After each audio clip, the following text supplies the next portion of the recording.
जो प्रभु का चिंतन करते हैं वो प्रभु में बसते हैं और प्रभु उनमें बसते हैं। प्रभु की अहेतुकी कृपा, प्रभु का सौहार्द और प्रभु का उज्जवल प्रेम, ये तीन उसको सदैव प्राप्त होते और बढ़ते रहते जो बार बार प्रभु का स्मरण करता है। पुनः ध्यान दीजिए, जब हम बार बार नाम जप कर रहे, प्रभु का स्मरण कर रहे, अपने प्यारे प्राणधन प्राणाराध्य का चिंतन कर रहे, तो क्या प्रभु की कृपा, वो प्रभु का सहज सौहार्द और प्रभु का उज्जवल निर्मल प्रेम, ये तीन उसके हृदय में बढ़ते प्रकाशित होते हैं। सोचो, प्रभु की कृपा, प्रभु का सौहार्द दुलार और प्रभु का उज्जवल प्रेम अब चाहिए क्या?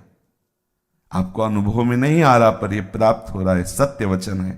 इसलिए आपको भले सुख न मिले, भले अनुभव न हो, पर आप जपते रहिए, श्यामा श्याम श्यामा श्याम जपते रहिए।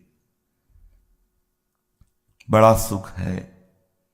जितने भी महाभागवत जन हुए हैं, अब देखो, परम महाभागवत वैष्णवाचार्य भगवान शिव या शिव स्वरूप श्री हनुमान जी महाराज, रोम रोम से उनके सियाराम सियाराम निकलता है। संयोग से होता है कि जैसे कोई चरित्र सुनने को मिला, उसका चिंतन हुआ तो फिर संयोग बनता है।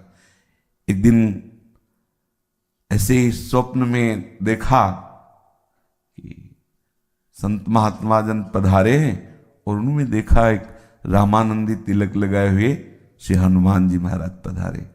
यह भी कुछ दिल की बात, थोड़ा कभी कभी जैसे कोई प्रसंग, कोई ऐसा पूर्वाभ्यास बस भरत जी या विभीषण शरण, कभी कभी ऐसे अगर इस पर कोई चौपाई या कुछ आया तो एकदम वो, तो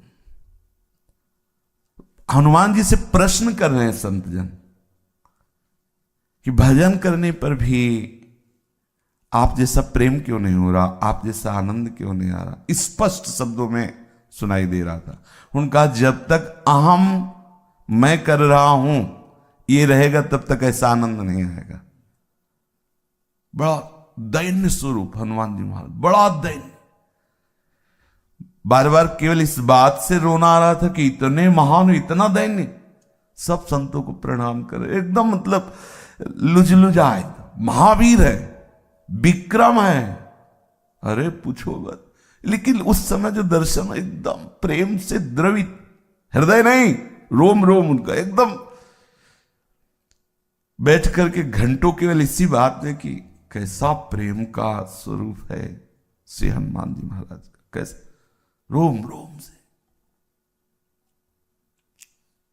आप भर रहे हैं अपने प्रीतम को, जो आप बार बार स्मरण कर रहे हैं ना, क्या फल मिलेगा? अरे श्री हरिवंश नाम नित कहो, नाम प्रताप नाम फल लहो। हमारा फल नाम ही है, नाम हमारी गति सदा। अब बोलो, सच्ची मानिए, बिना चाहे सब महापुरुष आते, बिना चाहे, कोई मतलब, कोई आकांक्षा नहीं, कोई प्रार्थना नहीं, कोई निवेदन नहीं,